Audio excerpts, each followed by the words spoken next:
Welcome back and well done. How did you find that? Is it starting to get any easier this week? It is an important process in retraining your brain. So don't skip it or don't skim through it, because obviously this is for your benefit and it's helping you retrain your thought processes. So what we're doing by reflecting on the good things is actually just making neural pathways in your mind, and at the same time creating a little bit of serotonin, because every time you remember something, you re-record a video that doesn't just play images or sound, it replays everything in your senses and in your feelings. So when you reflect on the good things that happen to you, then actually you get another little boost of serotonin. And the other thing also happens is when you reflect and think about the negative things in your life and the bad things that are going on and the problems, then the opposite happens. You create adrenaline instead, which sends you into the fight or flight mode of your mind and activates that primitive part of your mind we talked about before.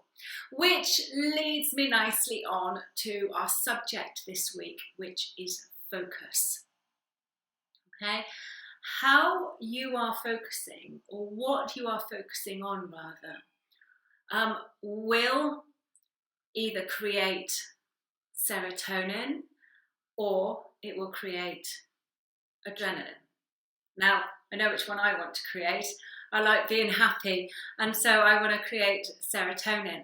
But also, more importantly, and where I want to start with this, is about how what you focus on and the subject of your focus grows.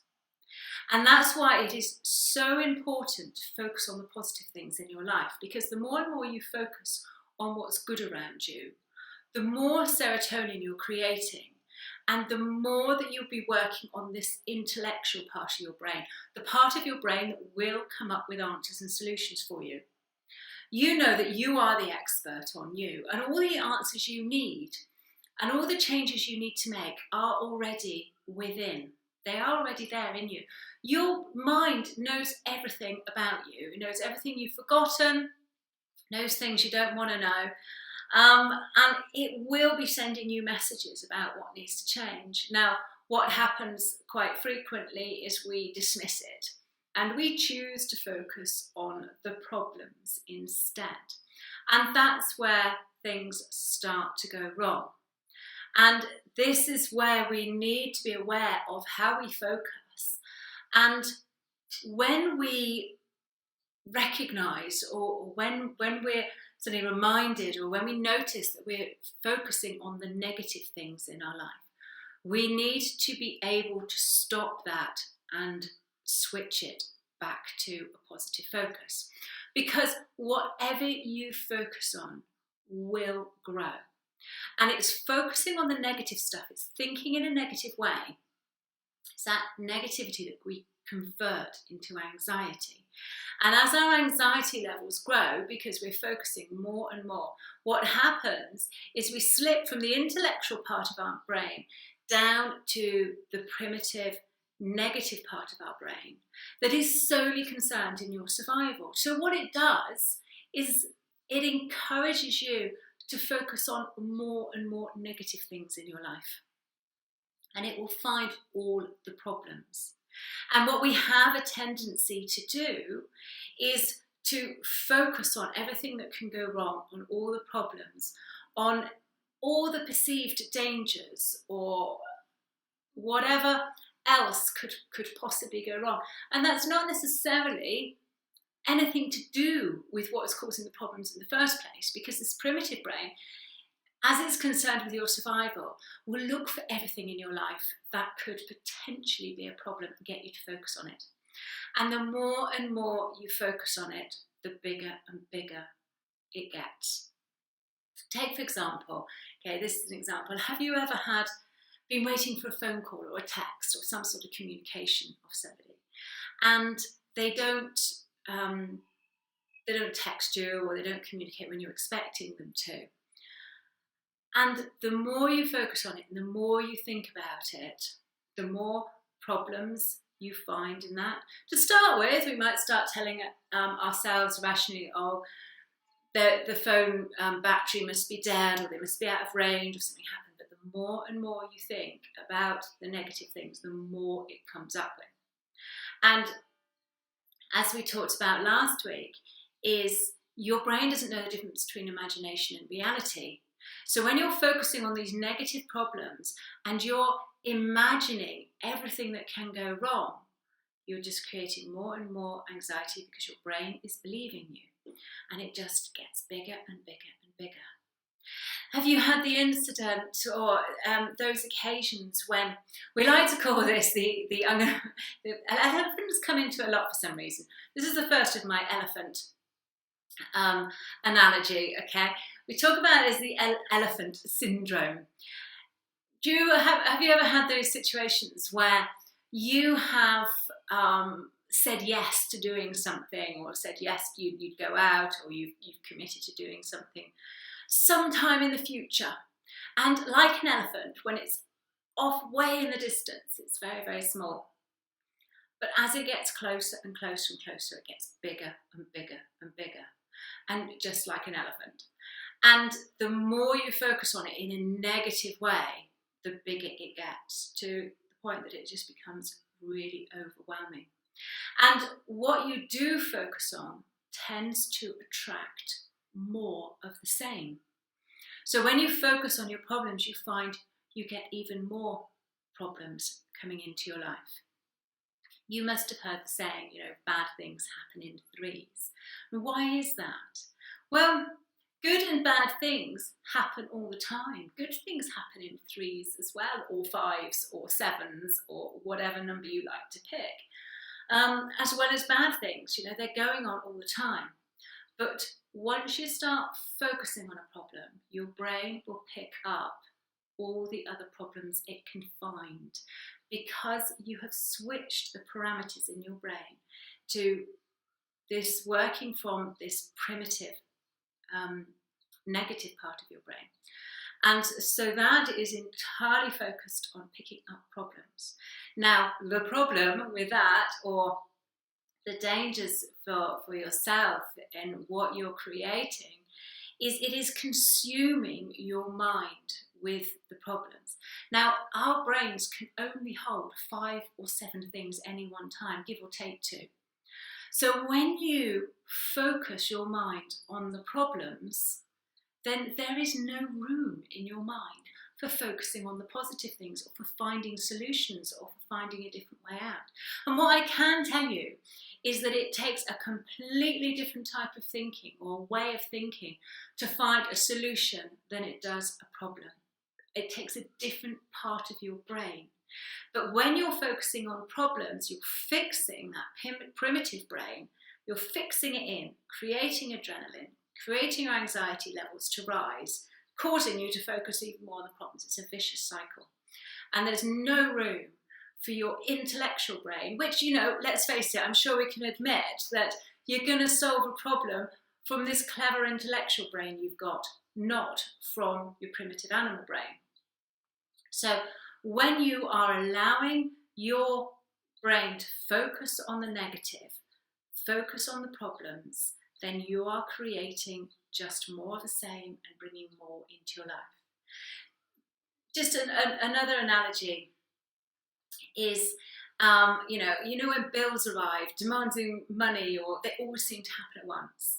They don't, they come at the same time every month from everybody you have bills from, but it's just once you're focused and you are worried about money, then your brain is picking up on everything to do with money that could potentially cause a problem in your life.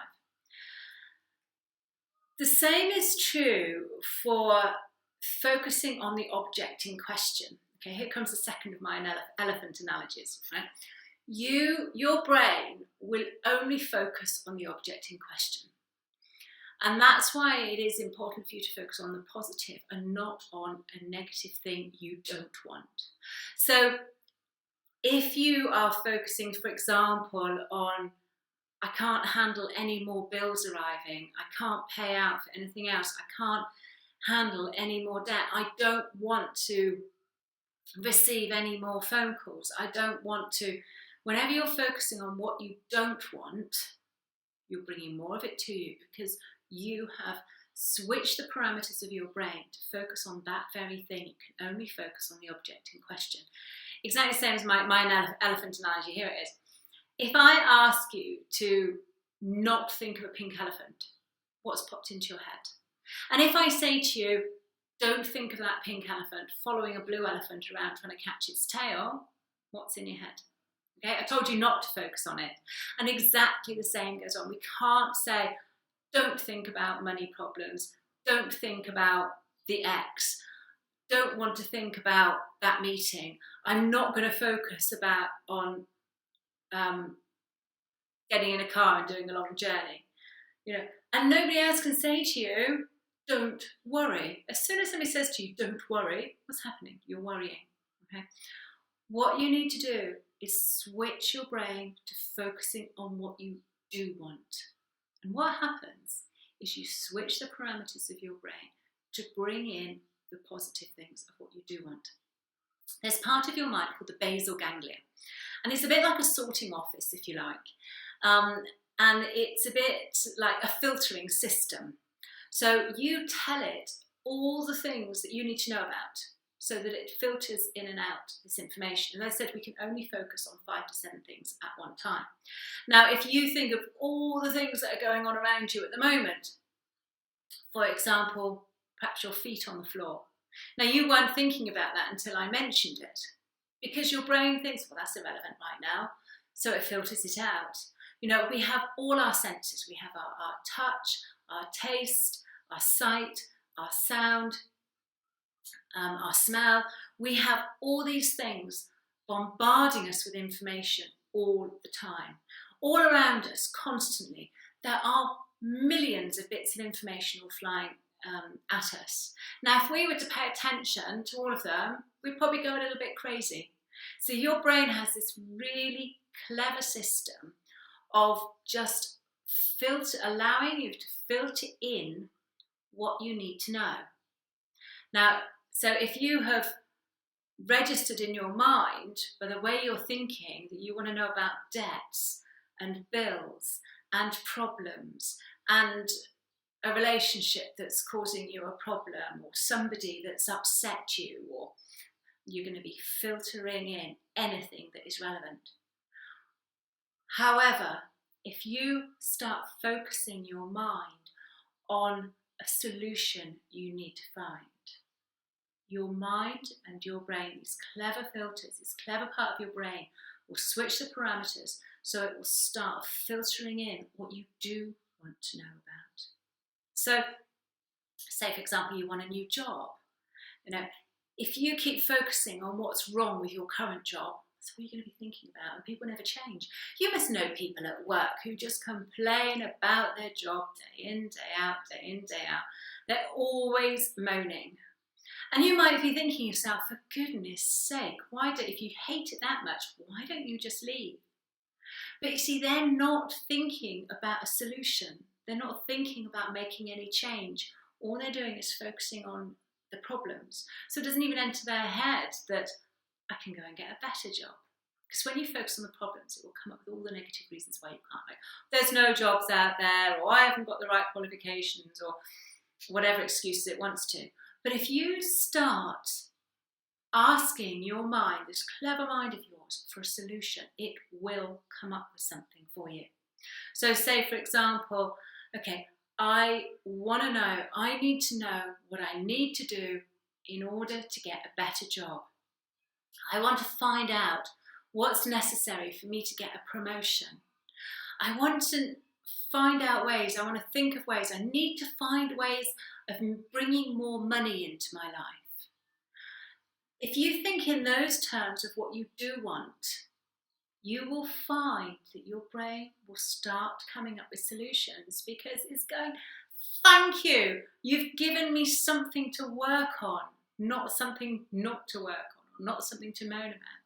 Your intellectual brain will love you, because you've given it something positive to do, and it loves positive things to do. You know, that's what it's there. It's really clever. It will come up with these things. It knows what you like. It knows what you don't like. It knows what fires your passion. It knows what you're interested in. It knows what you're great at. All you have to do is give it a question of what you want. And then you're focusing on the positive things. And whatever you're focusing on will grow, and it will develop, and it will start coming up with these solutions. So if you have a problem to solve, don't focus on the problem.